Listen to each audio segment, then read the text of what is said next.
Salam sejahtera, terima kasih kerana bersama dengan saya di Nazilin Unity Channel. 4 sebab pembangkang patut cermin diri sebelum mengata Perdana Menteri yang ke-10. Semalam yang paling hangat ialah apabila Se-Azri atau juga yang dikenali sebagai Papa Gomo tanpa segan silu tidak beradab sama sekali. Mungkin dah gila, kata netizen. Ada juga yang kata mungkin Papa Gomo dah terlalu meroyan, dah terlalu ketagi mendapatkan perhatian daripada media massa sosial, sehingga dia sanggup mengeluarkan kenyataan yang bersifat biadab dan kurang ajar ketika berlaku sesi siaran langsung Anwar Ibrahim bertemu Presiden Rusia. Apabila berlaku pertemuan tersebut, maka yang paling mengejutkan apabila ada orang yang sanggup memalukan Perdana Menteri sendiri dengan kenyataan yang luar biasa, biadab dan kurang ajar dalam live tersebut. Ini membuatkan ramai netizen yang mengatakan PDRM patut membuat siasatan dan tangkapan segera kepada Papa Gomo kerana ia makin menjadi-jadi, kata netizen. Apa pula komen anda tentang isu itu? Tapi kali ini kita nak cerita pula 4 sebab pembangkang patut cermin diri sebelum mengata Perdana Menteri yang ke-10. Ditulis oleh Norman Rezwan daripada Harapan Daily. Cermin diri sendiri sebelum mengata orang. Pembangkang bawa isu warung kedai kopi. Sungguh lucu pembangkang yang ada sekarang ini. Ekonomi negara dikagumi dunia sehingga Perdana Menteri New Zealand mengakui hadir bertemu Perdana Menteri ke-10 untuk belajar bagaimana Perdana Menteri ke-10 menguruskan ekonomi negara. Semalam pelbagai sindiran dilakukan pembangkang dengan mempersoalkan antara Perdana Menteri ke-10 dengan Putin. Siapa yang ingin bertemu siapa? Isunya pertemuan itu untuk mengeratkan lagi hubungan Malaysia dan Rusia. Putin sendiri memberitahu media dalam pertemuan bersama PMX antara dibincangkan untuk memperluaskan perdagangan dengan Malaysia. Siapa jumpa siapa itu tidak penting. Sedangkan kerajaan tidak mempertikai pertemuan pembangkang bertemu dengan Perdana Menteri New Zealand. Sama ada pembangkang atau Perdana Menteri New Zealand mahu bertemu tidak penting. Adalah perkara biasa, pimpinan luar negara turut bertemu ketua pembangkang seperti mana dilakukan Perdana Menteri Anwar Ibrahim sendiri. Jadi apa isunya sekarang? Nombor 1, sebab itu pembangkang mesti selalu cerminkan diri sendiri dahulu sebelum mengata Perdana Menteri ke-10 Anwar Ibrahim. Muhyiddin selepas angkat sumpah sebagai Perdana Menteri terpaksa memperkenalkan diri kepada Presiden Indonesia Jokowi. Sedangkan Perdana Menteri ke-10 Anwar Ibrahim berpuluh ucapan tahniah diterimanya. Malah beberapa pimpinan dunia menghubungi sendiri Perdana Menteri ke-10 Anwar Ibrahim untuk ucapan tahniah, sedangkan Muhyiddin terpaksa menghubungi ketua kerajaan bahawa dia adalah Perdana Menteri yang baru. Dunia tidak mengenali Muhyiddin. Kedua, begitu juga Hadi Awang berbanding dengan Anwar. Siapa pimpinan luar yang kenal Hadi Awang atau memberi penghormatan kepadanya? Sedangkan Perdana Menteri yang ke-10 disambut luar biasa oleh Perdana Menteri India. Ketiga, Perdana Menteri ke-10 Anwar Ibrahim tersenarai antara 50 pemimpin dan ahli politik Islam paling berpengaruh menerusi edisi terbaru The Muslim 500, The World Most Influential Muslim 2024. Perdana Menteri New Zealand pula tidak bertemu Hadi Awang, apatah lagi yang lain. Hadi Awang hanya hebat dalam kalangan orang Melayu, itu pun di pantai timur dan utara sahaja. Selalulah melihat cermin sebelum berkata-kata. Jangan menghakimi diri sendiri, kata Umar Al-Khattab. Bila engkau menemukan celah pada seorang dan engkau hendak mencacinya, maka cacilah dirimu kerana barangkali celahmu lebih banyak daripadanya. Kerajaan yang baik kerana bukan sahaja kerana pasukannya hebat, tetapi mempunyai pembangkang yang hebat. Pembangkang yang menjadi check and balance kepada kerajaan. Tapi sayangnya isu yang dibawa isu warung kopi, sehingga penulis terfikir jika begini corak pemikiran pembangkang, bagaimana nanti jika menjadi kerajaan? Bila memerintah 33 bulan, nyata mereka gagal hingga ramai menaikkan bendera putih. Kata peribahasa, tidak tahu menari, dikatakan lantai jungkang jungkit. Jika tidak tahu menguruskan negara, jangan orang lain dipersalahkan. Belajar-belajarlah sering melihat cermin. Dalam parlimen merepek, di luar parlimen lagilah merepek. Yang menjadi mangsa adalah rakyat. Sebenarnya pembangkang takut populariti Anwar bertambah hebat. Nak menafikan ekonomi tidak boleh lagi sebab pakar ekonomi dunia memuji negara kita. Dicari perkara karut-marut sesuai dengan corak pemikiran penyokong mereka. Sekian untuk kali ini. Jangan lupa tinggalkan komen Anda. Salam sejahtera. Terima kasih karena bersama dengan saya di Nazili Unity Channel.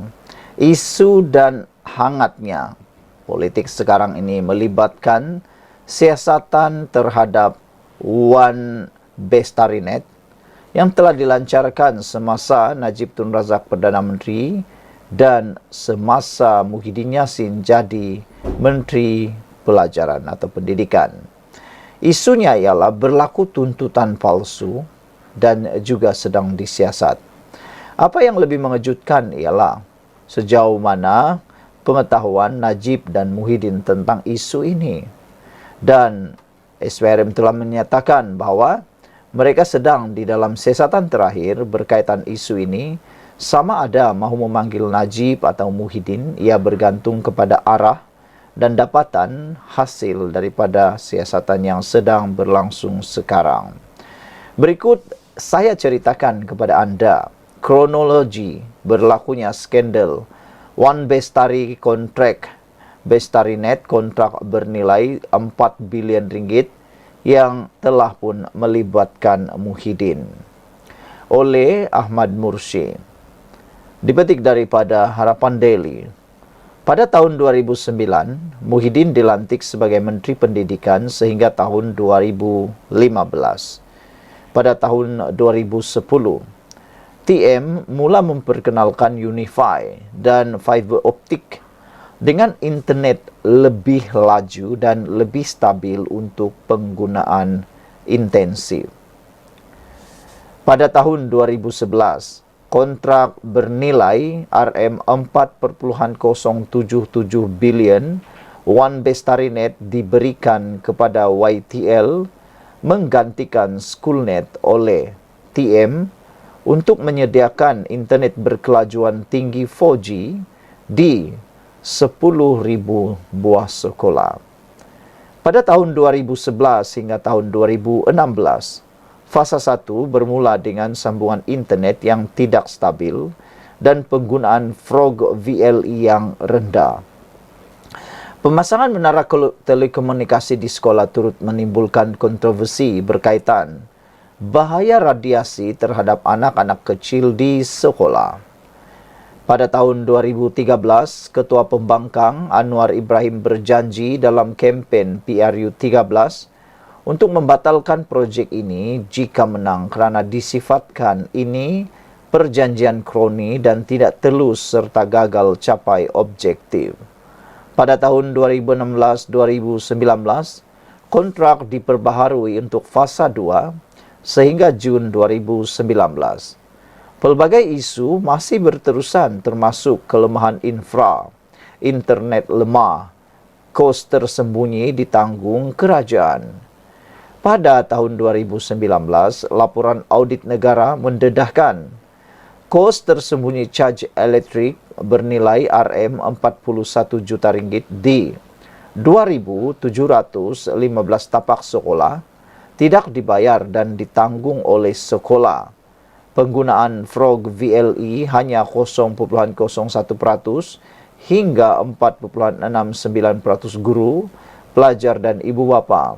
Sambungan internet gagal capai kelajuan yang memadai Pada Jun 2019, kontrak ditamatkan oleh Menteri Pendidikan Dr. Mazli Malik yang akhirnya jadi punca beliau dipecat atas desakan Muhyiddin. 5 sebab diberikan. Pertama, kos tersembunyi. Kedua, hilang pendapatan sewa komersial tapak menara. Ketiga, pelaksanaan fasa 2 yang lemah. Keempat, syarikat tidak berupaya guna teknologi terkini. Dan yang kelima, kualiti internet teruk. Perjanjian juga dikatakan berat sebelah. YTL mendakwa KPM langgar obligasi kontrak 15 tahun, tetapi dinafikan KPM. Pada tahun 2024, SPRM mula menyerbu, menyita dokumen dan menyiasat berkaitan tuntutan palsu Rm2.7 bilion YTL. Ramai guru-guru merasa lega kerana akhirnya hal ini disiasat. Saudara, apa pula pendapat anda semua? Sekian dulu untuk kali ini. Jangan lupa tinggalkan komen anda, tekan butang subscribe, share video ini. Salam sejahtera, terima kasih karena bersama dengan saya di Nazilin Unity Channel. Sekarang ini, Muhyiddin Muhammad dalam keadaan yang bahaya. Ini apabila timbul satu lagi spekulasi dan juga kontroversi yang paling panas melibatkan Malaysia, yaitu berkait dengan projek One Bestari Net. Persoalan sekarang ialah, adakah SPRM akan memanggil Muhyiddin dan Najib semula? Itu bergantung kepada siasatan, kata SPRM. Sejauh mana keterlibatan Muhyiddin dan Najib dalam skandal One Bestari Net ini? Wah, ini pasti hebat. SPRM masih belum memutuskan sama ada mereka akan memanggil bekas Perdana Menteri Muhyiddin Yassin atau Najib Razak atau tidak berhubung kes tuntutan palsu One Bestari Net. Menurut Ketua Pusjurajaya SPRM, Azam Baki, penyiasat masih meneliti kes itu dan akan memutuskan pihak yang perlu dipanggil memberi keterangan. Ianya bergantung kepada penemuan siasatan kami, katanya dalam mesej teks kepada Malaysia Kini ketika ditanya mengenai perkara itu. Kami akan memanggil pihak yang terlibat, tambah Azam Baki. Dilaporkan bahawa SPRM baru-baru ini melancarkan siasatan ke atas One Bestari Net, projek yang dianugerahkan kepada YTL Communication Sdn Bhd pada tahun 2011 oleh Kementerian Pendidikan, berhubung dakwaan penyebaran atau pembayaran untuk tuntutan palsu. Program bernilai 4.47 bilion itu yang dianugerahkan melalui tender terbuka bertujuan untuk melengkapkan lebih 10,000 sekolah di seluruh negara dengan perkhidmatan jalur lebar dan untuk mewujudkan laman pembelajaran maya. Muhyiddin Yassin adalah Menteri Pendidikan ketika itu, manakala Najib Razak adalah Perdana Menteri. Sebagai sebahagian daripada siasatan, SPRM telah menyerbu pejabat YTL dan sebuah pejabat kerajaan, kedua-duanya di Kuala Lumpur untuk membantu siasatan. Menurut sumber SPRM, dalam serbuan itu, beberapa dokumen dirampas dan SPRM sedang berusaha mengenal pasti saksi untuk dipanggil bagi keterangan dan membantu siasatan. Siasatan juga lebih cenderung kepada dakwaan. Dokumen tuntutan yang dikemukakan mengandungi butiran palsu melibatkan pembayaran kira-kira 2.7 bilion ringgit Malaysia, kata sumber itu. Satu lagi fokus siasatan adalah untuk mengenal pasti unsur jenayah lain di bawah Akta SPRM 2009, tambah sumber itu. Bestari One Bestari ataupun projek One Bestari Net dijangka siap dalam tempoh 15 tahun dalam 3 fasa.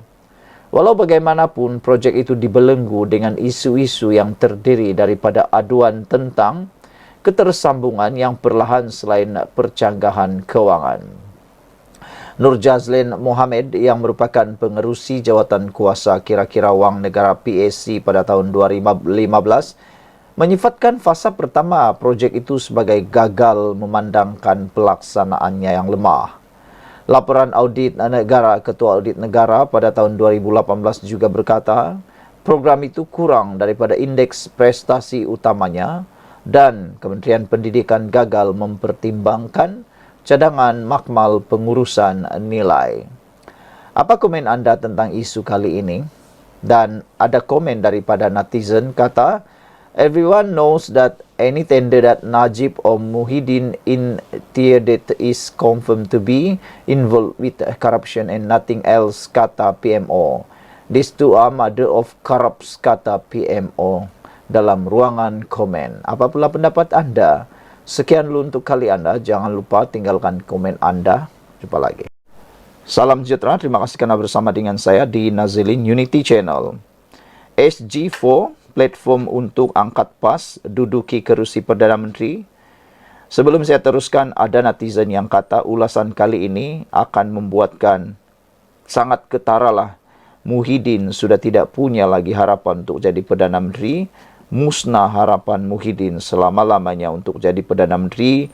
Bukan sekadar hanya jadi Perdana Menteri tepi, bahkan senarai nama dalam tepi pun dah tak ada lagi, kata netizen. Topik mengenai SG4 kembali menjadi tajuk perbualan masyarakat. Berikutan gabungan tidak rasmi melibatkan 4 negeri di takbir PAS itu mengadakan perjumpaan yang dinamakan Sidang Kemuncak SG4 di Bangi, Selangor beberapa hari lalu. Isu ini pun menjadi isu kepada netizen juga apabila mereka bertanya, kenapa pula dibuat di Selangor? Bukankah perlu dibuat di Kelantan, Terengganu atau di Kedah atau di Perlis? Tapi perlu pula dibuat di Selangor. Adakah di negeri-negeri di bawah pimpinan PAS itu tidak mempunyai dewan untuk mengadakan SG4 itu atau tidak ada kemahiran langsung, kata netizen. Paling diperbualkan ialah apabila Tun Mahathir Mohamad selaku penasihat gabungan itu mengumumkan penubuhan sebuah syarikat SG4 Group Berhad. Sdn Berhad untuk Kelantan, Terengganu, Kedah dan Perlis berkongsi kekayaan sesama mereka. Menurut Tun Mahathir, menerusi syarikat tersebut, setiap negeri berkenan akan memiliki saham dan equity yang sama rata. Buat ketika ini, fokus yang ini ditumpukan melalui syarikat tersebut ialah membangunkan industri nadir bumi atau REE sebagai sumber kekayaan. Jadi, REE ini bukan ada sama rata di setiap negeri. Satu negeri mungkin lebih daripada negeri lain. Katanya, justru dengan ada satu syarikat ini, kita agih segala hasilnya secara saksama untuk setiap negeri menikmati kekayaan yang sama rata, demikian jelas Tun Mahathir. Apa yang terlihat di sini? PAS melalui penguasaan di 4 negeri itu jelas mahu memanfaatkan pengalaman dan pengetahuan yang dimiliki Tun Mahathir bagi membangunkan negeri-negeri takbirnya. Ada netizen menulis, kenapa PAS dah tak ada pemikir hebatkah? Habis sudahkah pemimpin berwibawa dalam PAS sehingga Mahathir pula dilantik? Ia bukan saja untuk kepentingan rakyat di 4 negeri berkenan, tetapi matlamat besar ialah untuk memperlihatkan PAS sebagai sebuah parti politik yang berkemampuan dalam soal pentadbiran dan memberi kesejahteraan kepada rakyat. Dengan kepimpinan atau kemampuan yang ingin diselahkan itu, PAS tentu saja ada cita-cita yang lebih besar daripada sekadar mentadbir negeri. Cita-cita tersebut lebih besar itu tidak lain ialah untuk mengetuai pentadbiran negara dan meletakkan pemimpin PAS di kerusi Perdana Menteri. Cita-cita ekonomi yang ingin dicapai melalui SG4 dengan cara meneroka industri REE sebenarnya adalah permulaan untuk PAS mencapai cita-cita politik mereka. Cita-cita ekonomi barangkali ada proses tertentu yang perlu dilalui serta memakan sedikit masa. Bahkan, halangannya juga tidak sedikit, terutama dalam soal pengagihan secara sama rata hasil REE yang ingin dibangunkan itu. Dalam perniagaan, hampir tidak ada pembahagian sama rata menjadi amalan, apalagi jika sumber dan kekuatan dalam membangunkan perusahaan itu berbeza-beza antara semua pihak pemegang sahamnya. Sebab itu SG4 ini tidak semudah diucapkan untuk ia menjadi kenyataan dalam waktu yang terdekat ini dalam menjadikan RII sebagai sumber kekayaan bersama. Tetapi daripada sudut politik, tempoh PRU 16 hanya kira-kira 3 tahun saja daripada sekarang, dan PAS tentu melihatnya sebagai peluang terbaik untuk mereka mencapai cita-cita mereka. Ini bermaksud dengan bantuan Tun Mahathir berdasarkan PAS kini telah berjaya menguasai 4 negeri dan memiliki jumlah kerusi parlimen terbesar sekali. Matlamat mereka seterusnya ialah untuk tidak terlepas daripada mengepelai Putrajaya selepas PRU akan datang. Sebab itu SG4 tidak bergerak bersama PN atau membawa sekali PN bersamanya, walaupun PAS adalah komponen Perikatan Nasional yang diketuai Muhyiddin Yassin. Bermakna PAS sekarang bergerak dalam 2 kumpulan menjelang PRU 16 akan datang. Satu bersama PN yang diterajui Muhyiddin dan satu lagi melalui SG4 yang diketuai Tun Mahathir. Walaupun PAS tidak pernah mengenepikan atau menolak sama ada Muhyiddin atau Hamzah Zainuddin sebagai calon Perdana Menteri, tetapi SG4 adalah platform untuk PAS terus ke depan dan untuk memenangi lebih banyak kerusi pada PRU 16 nanti. Salam sejahtera, terima kasih kerana bersama dengan saya di Nazilin Unity Channel. Ini isu paling panas untuk kali ini. Papagomo, siapa yang tidak kenal dengan beliau? Tapi kali ini paling disebut oleh netizen sebagai kurang ajar dan tidak beradab. Papagomo baru-baru ini di dalam pendakwaan di mahkamah mengaku beliau bukan Papagomo. Se-Azri kata dia bukan Papagomo. Ini menimbulkan perdebatan yang paling panas di dalam media sosial. Hari ini sekali lagi timbul kontroversi yang paling besar sehingga ramai netizen mahu supaya kerajaan segera sumbat Papagomo di dalam penjara kerana memalukan kerajaan. Kali ini tergamak pula Papagomo memfitnah di siaran langsung Vladimir Putin. Ini betul-betul pemikiran kelas ketiga, kata netizen. Bayangkan dalam ruangan live, siaran langsung Vladimir Putin, iaitu Presiden Rusia, Papagomo sempat lagi menulis perkara yang betul-betul tidak beradab. Tergamak Papagomo meninggalkan kenyataan berbaur fitnah dan menghina Perdana Menteri semasa siaran langsung YouTube Presiden Rusia Vladimir Putin hari ini. Tangkap layar komentar biadab Papagomo atau nama sebenarnya Wan Muhammad Azri Wan Deris itu tersebar di media sosial. Rata-rata netizen mengecam tindakan bekas Exco Pemuda UMNO itu selain mempersoal faedah yang dia dapat dengan berperangai begitu. Bagaimana dia boleh hidup setiap hari dengan begitu banyak kebencian di dalam hatinya? Habis kata-kata dah dengan manusia seorang ini, Papagomo, tulis seorang pengguna X. Ramai netizen yang setuju dan menyokong apa yang diciap oleh seorang netizen ini, iaitu bagaimana ada orang yang boleh hidup dengan kebencian sebegini dalam hatinya setiap hari. Dalam masa sama, Papagomo 41 tahun dilihat sebagai menghina maruah Malaysia selain mempamerkan kebodohannya sendiri kepada seluruh dunia. Justru warganet berharap tindakan mahkamah dikenakan terhadap tentera cyber pembangkang yang menggunakan nama Se-Azri itu. Siapapun yang menulis itu, adakah dia Papagomo atau bukan? Apakah dia Se-Azri atau bukan? Yang pentingnya, kata netizen, siasat siapa Se-Azri itu dan tangkap dan dakwa dia. Ini bukan lagi satu penghinaan yang tersembunyi, tetapi ianya dibuat secara terang-terangan membabitkan hantaran jelik. Hantaran jelik pasti akan kena tindakan dan pendakwaan, kata netizen. Harap sangatlah Perdana Menteri ke-10 sendiri minta semua bukti. Kalau tiada, kasih saman sampai terkubur terus kehidupan bekas polis korup ini, kata Arif TWTS pula. Papagomo yang sebelum ini juga dikenali sebagai blogger dilihat kerap mencetuskan kenyataan berbaur kontroversi dan fitnah. Antaranya, Dia pada 8 November 2023 didakwa mengeluarkan kenyataan mengandungi hasutan di laman Facebook Khalid Matkul bahawa kerajaan pro kepada Israel dan Barat. Pada hujung April lalu pula, polis menahan Papagomo kerana disyaki mengeluarkan kenyataan mengaibkan Yang di-Pertuan Agong. Menerusi satu hantaran video berdurasi 2 minit 46 saat, Papagomo mempersoalkan tindakan Agong bertemu pemilik kedai serbaneka kekemat di Istana Negara. Saudara, memang ini adalah satu perbuatan yang semua rakyat Malaysia tidak setujui.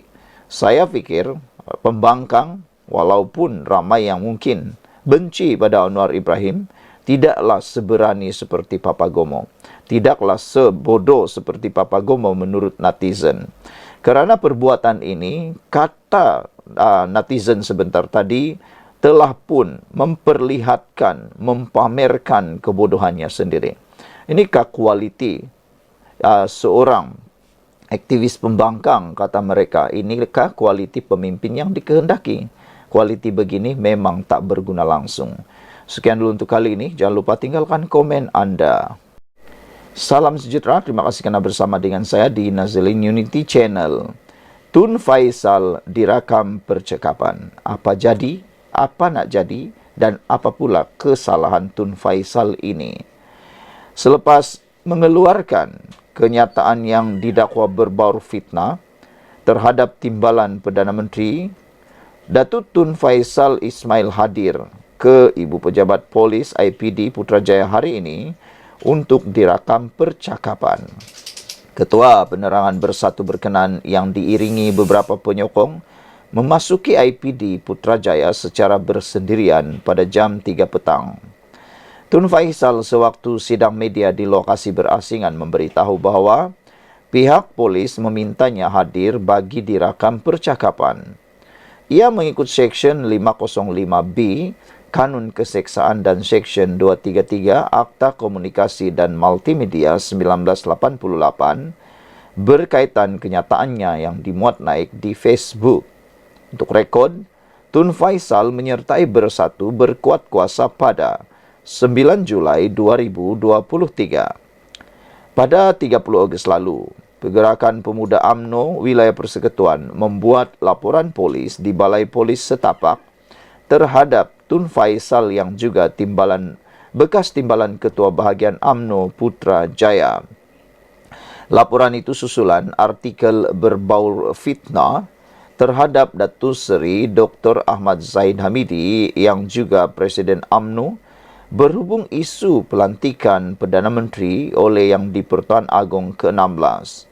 Kata Ketua Penerangannya, Nasruddin berkata, hantaran pada 27 Ogos lalu itu juga mencabar kredibiliti Yang di-Pertuan Agong ke-16 dalam urusan lantikan Perdana Menteri. Ada netizen mohon supaya isu ini dihentikanlah segera kerana ianya tidak membuahkan apa-apa keuntungan lebih-lebih kepada rakyat Malaysia. Yang bertelaga habis-habisan ini ialah ahli politik, khususnya yang nak sangat jadi Perdana Menteri. Isu SD ini sudah tak relevan lagi. Buat apa nak diulang-ulang lagi, kata netizen. Diulang 1000 kali pun tidak akan membuat apa-apa manfaat. Bahkan ini akan boleh mengguncang dan menghuru-harakan semula negara dan akan menolak secara tidak langsung, akan membuatkan para pelabur mungkin akan rasa takut dan mungkin akan menggugat keharmonian negara. Jadi, seperti netizen nasihatkan, berhentilah menggunakan isu-isu SD ini seperti yang dititahkan oleh Ketua Duli Yang Maha Mulia Yang di-Pertuan Agong sekarang. Baginda mengatakan, tunggulah kalau nak berpolitik, nak jadi Perdana Menteri semula, nak berkuasa semula, tunggu pilihan raya. Bukannya di tengah-tengah sekarang ini pula nak mahu lagi persoal sini sana. Kita harus sama-sama menghormati keputusan yang telah diambil, bahkan titah Ketua Duli Yang Maha Mulia di-Pertuan Agong sebelum ini yang menghendaki supaya negara ini berhentilah mengatakan tentang SD, tentang sokongan dan sebagainya. Baginda sudah melakukan yang terbaik, bahkan telah menyorkan perkara yang terbaik untuk rakyat dan negara Malaysia. Dinasihatkan kepada semua pembangkang khususnya, berhentilah bercakap tentang perkara ini kerana ia tidak membawa manfaat, hanya merugikan seluruh rakyat Malaysia. Sekian dulu untuk kali ini. Jangan lupa tinggalkan komen anda untuk isu ini. Kita jumpa lagi.